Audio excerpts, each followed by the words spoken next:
All right, welcome to another episode of Once Upon a Time in Texas.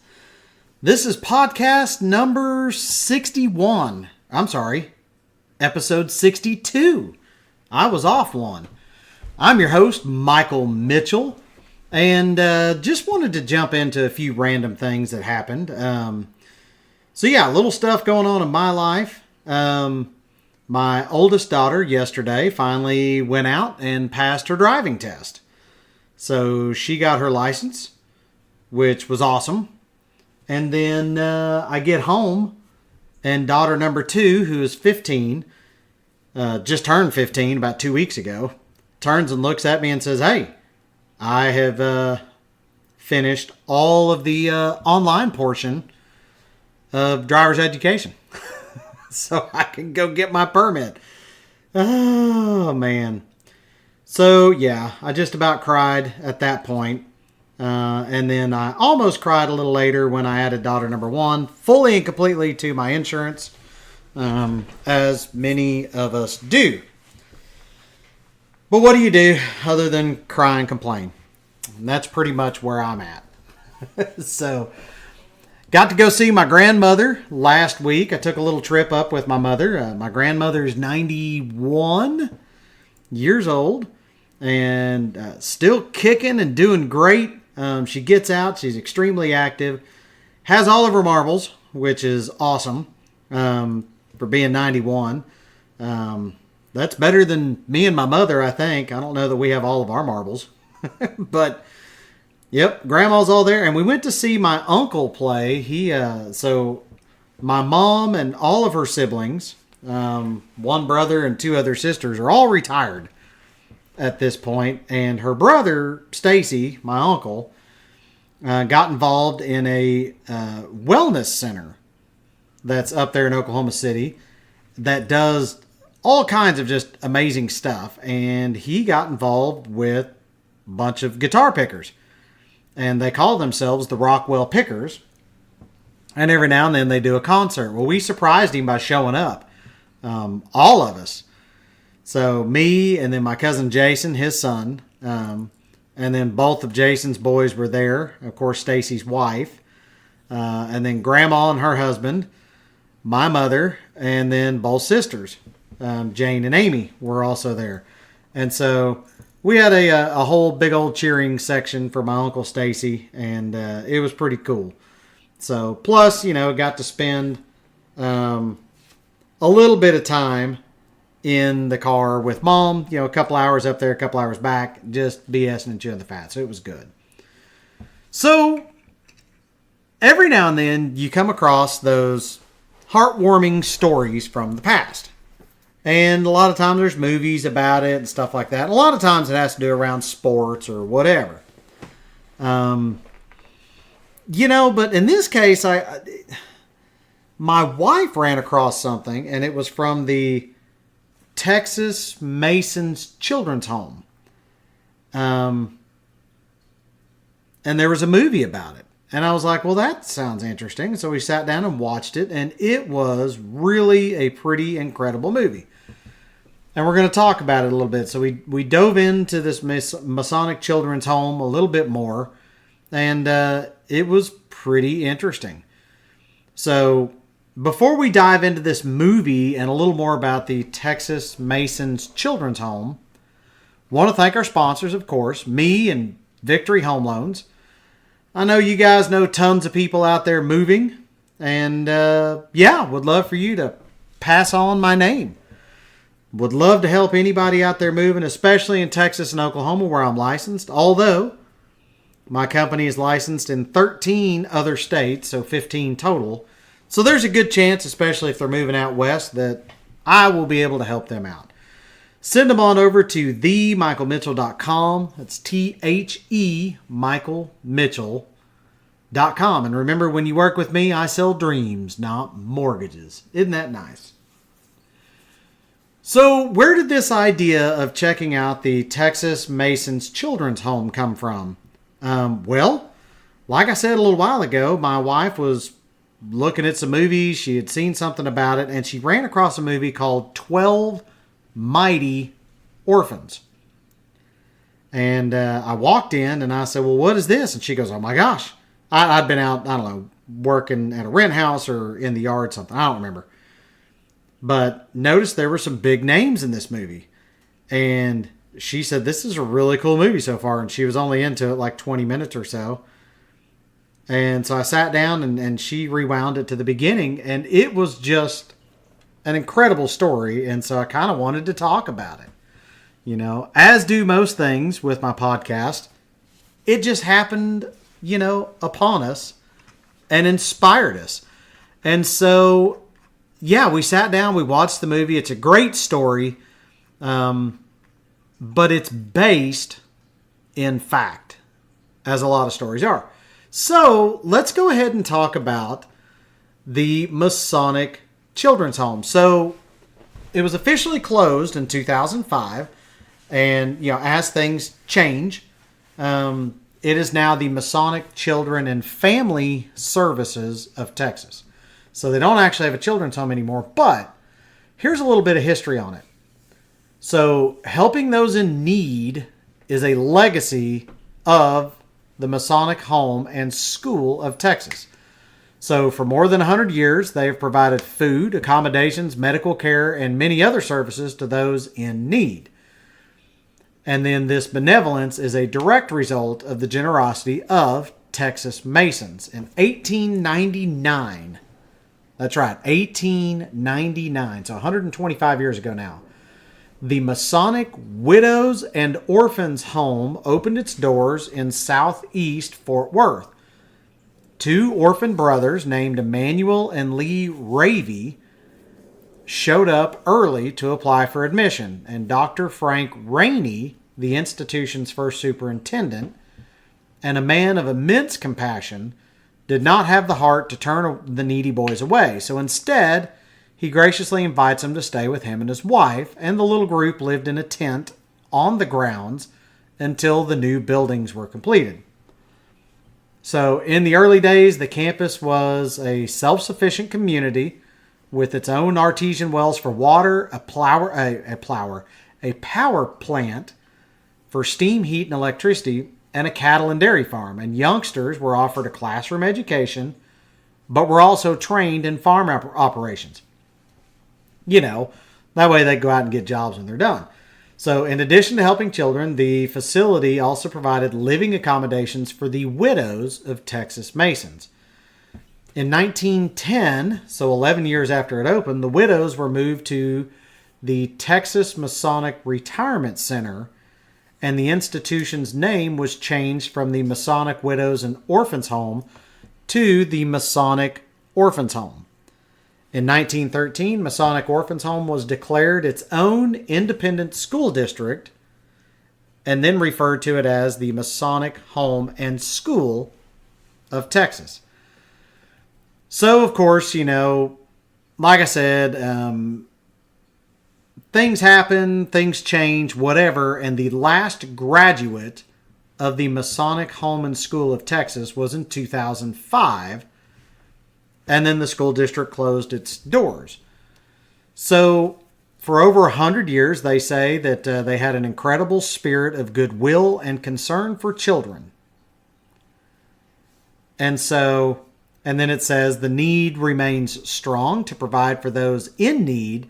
And so things kind of switched, and now they have the Masonic Children and Family Services of Texas, which does all kinds of stuff. They do referral services for Texas children, widows, and families, food, clothing, transportation, and family services, medical, dental, and prescription services, tutoring, career counseling, educational scholarships, counseling and psychological services. And then they do still have living accommodations at the Texas Masonic Retirement Center, and that is for qualified widows of Texas Master Masons. So that's kind of cool that all that's still going on. But let's talk a little bit more about the home and school, because we're getting to the movie, right? So really there's some information out there, but it's not a ton. But I'm going to read you what I could find on Wikipedia. So the Masonic Home and School of Texas was a home for widows, like we talked about. Its first superintendent was a guy from Austin by the name of Dr. Frank Rainey. And then, like I said, 1913, they started their own school system. Orphan Blake R. Van Leer was the only boy in 1909 at the school, and he went on to become president of Georgia Tech, which is a big deal. So it talks about, talks a little more about, basically when it was started, where it was put, which we talked about. Sorry, I had a little hiccup there. Had to get over it. So on January 10th, 1913, under laws passed in 1905, it allowed orphanages to organize their own schools. And so that's why this Masonic home got their own school, and the State Board of Education created the Masonic Home Independent School District. So that's just really interesting stuff. So where does the movie kind of come from? Well, it's not just about this place and the orphans. It's centered around football, as most things in Texas are. So, but in 1930s, you've got to remember, we're just coming off of World War I that ended just, a decade before. We're now going into the Great Depression and also the Dust Bowl, especially in this area. So, unfortunately, lots and lots and lots of orphans were around. And a fair amount of them went through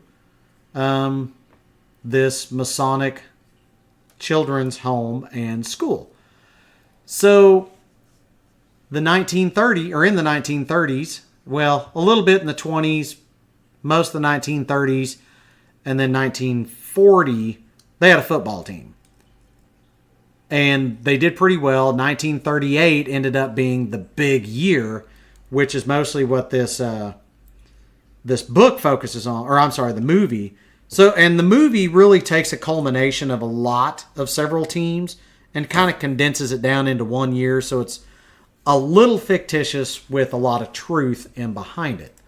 So let's talk about the movie. So again, if you look it up, it's called 12 Mighty Orphans.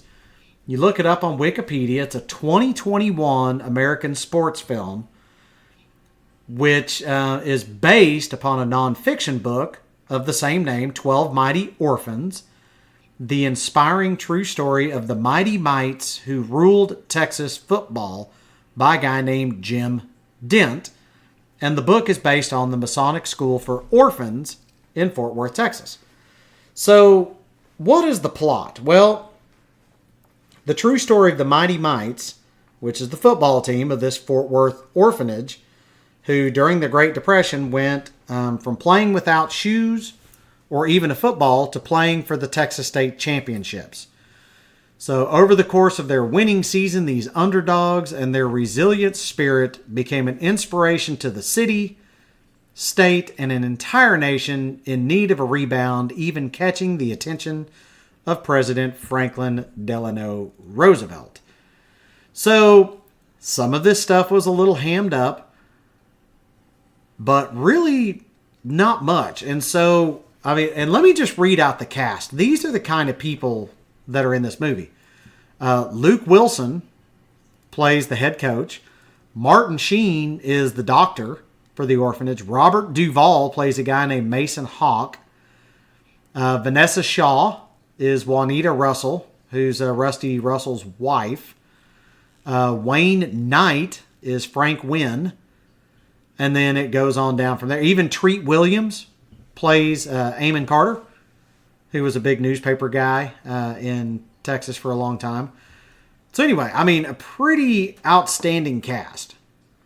And so, but let's talk a little more about who these people were and really what the football team was about. And so if you go to fwhistorical.com, which is Fort Worth Historical, I'm just going to read out what they did because I just don't think I can say it a whole lot better.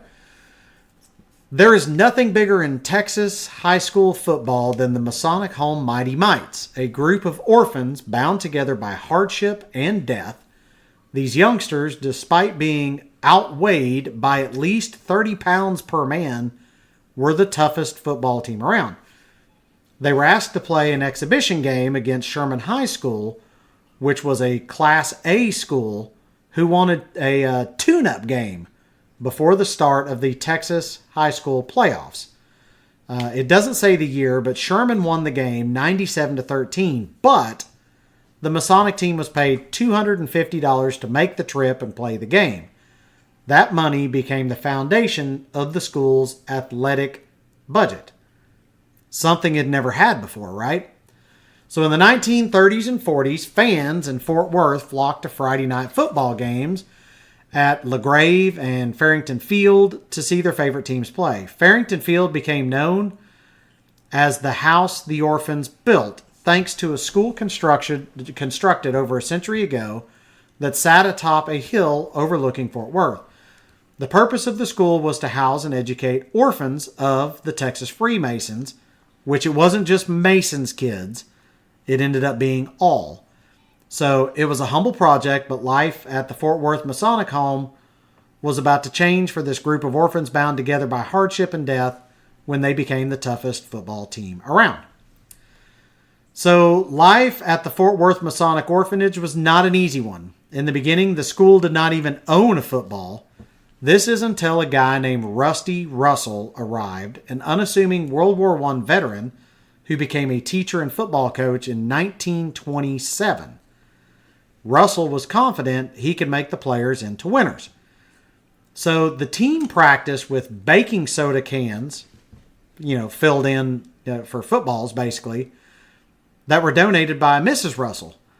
So once Coach Russell took over the team, he decided that they should compete in the Class B division of the Texas Interscholastic League, which is a predecessor to the UIL currently. In their first game against Mineral Wells, Russell made a deal with the opposing coach that if the Masons won the game, they would get to keep the football. The Masonic players were so excited about the prospect of actually having their own football that they went out and beat the crap out of Mineral Wells. They won the game, 34-14. And that season, the team posted an unbelievable 8-2 record. Remember, these are a bunch of scrawny little kids, orphans. They were kind of second-class citizens. They were looked down upon. A lot of them were kind of looked at maybe kind of like liars and thieves, right? I mean, they were orphans. They were unwanted kids. So officially, the team was known as the Fort Worth Masonic Home Masons, but sports writers for the Fort Worth Press nicknamed the scrawny team the Mighty Mites, and the name stuck. So now we jump forward a few years. In 1932, the Mighty Mites moved up to the much tougher Division 7A. Some schools in that division had as many as 2,000 students, while the Masonic Home had less than 150. While most high school teams at the time had about a dozen plays in their playbook, Coach Russell's playbook had over 700 different plays. They wore hand-me-down uniforms, and in that year, 1932, they went undefeated in the regular season, which is incredible. The game that they are most memorable for was when they advanced all the way to state championships in 1932 and played Corsicana High School. The Mighty Mites fielded only 12 players, while Corsicana had 44, almost 4 times as many players, and they were outweighed by like 30 pounds on average. The stadium in Corsicana seated about 6,000 spectators. Temporary bleachers were set up to expand seating to 12,000, but a crowd of around 18,000 fans packed the stadium.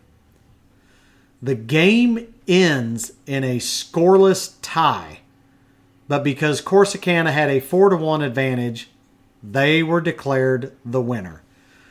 So years later, the Texas Interscholastic League changed its interpretation of the 1932 state title game And today, the game is considered a tie, meaning the Masonic Home and Corsicana were co-state champions in 1932.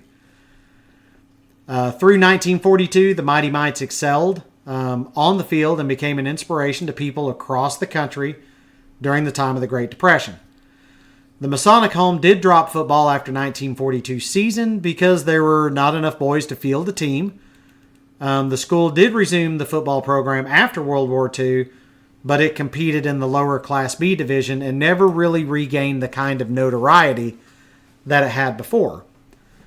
Coach Russell ended on to coach at a couple other high schools and then ended up coaching for SMU from 1950 to 1952 and did very well. And then several students from the Masonic Home football team ended up to go on and have great success in life. Most of them went on and served in World War II and lived. I didn't see any that had passed away in World War II. There was a guy named DeWitt Coulter, so class of 1943, went on to play college football at West Point and then later in the NFL for the New York Giants. And he was inducted into the Texas High School Sports Hall of Fame in 1970. Harris Miller Mosley, class of 1938 and valedictorian, attended TCU and went on to work with Albert Einstein on the Manhattan Project and helped create the first atomic bomb. This guy was a physicist and super smart. A lot of the other guys went on to be inducted. I think there were 4 or 5 that ended up playing for the NFL. Just, wow. It really was an incredible bunch of people. So like I said, the movie doesn't portray, I guess, the headmaster, the superintendent, doesn't portray him very well. Although apparently it's fairly accurate as far as, beating and hitting the kids. Like, who cares about these kids, right? And so he was out there, whooping butt, apparently a lot of the time. And the movie does compress down. I did find, somebody who really looked into it. The movie compresses down like 4 or 5 years of basically playing football kind of into 1 year, obviously to make it a good story and a good movie, which it is. But it's inspiring though. And I'm not a big fan of sports movies. I'm not a sports guy. I think I've told you all that before. I'm not a sports guy. I understand people get into it and, whatever. Cool. I like it. But I'm not into it. It's not my thing. And so, but this particular movie really was very, very good. I liked it. So I would really encourage you guys to go watch 12 Mighty Orphans. If not just for the cast alone. It's super cool. So anyway, if you want a good, inspiring football movie and just a little heartwarming, oh, that's so cool that happened, kind of, I guess. Go watch 12 Mighty Orphans. It really is good. And check out the Texas Freemasons. I am a Mason, and I didn't know a lot of this stuff had gone on. And so it really piqued my interest. And so I dug it. And so I just wanted to share all that. I mean, I know we're a little shorter than most of my podcasts, but I just kind of wanted to let you know about that. And there's not a ton of history out there about, the orphans from this Masonic home. So, yeah, go check out the movie. Let me know what you guys think. What else do you think? What other kind of weird or off-the-wall interesting Texas history would you like to hear about? I, of course, want to thank our sponsors again, me and Victory Home Loans. Keep in mind, if you know someone moving to or in Texas or Oklahoma or really anywhere at this point, send them my way. Send them over to themichaelmitchell.com, THE michaelmitchell.com. And remember, I sell dreams, not mortgages. Thank y'all for tuning in to Once Upon a Time in Texas. Even though it was a little shorter, I'm hitting about 25 minutes right now. But I appreciate y'all tuning in. Let me know what you guys think. Go check out the movie. Jump on my Facebook page and group Once Upon a Time in Texas, let me know what else y'all want to hear about. I'm always looking for ideas. Send them my way. So to wrap it up, as always, remember, the stars at night are big and bright, deep in the heart of Texas. Y'all have a great week.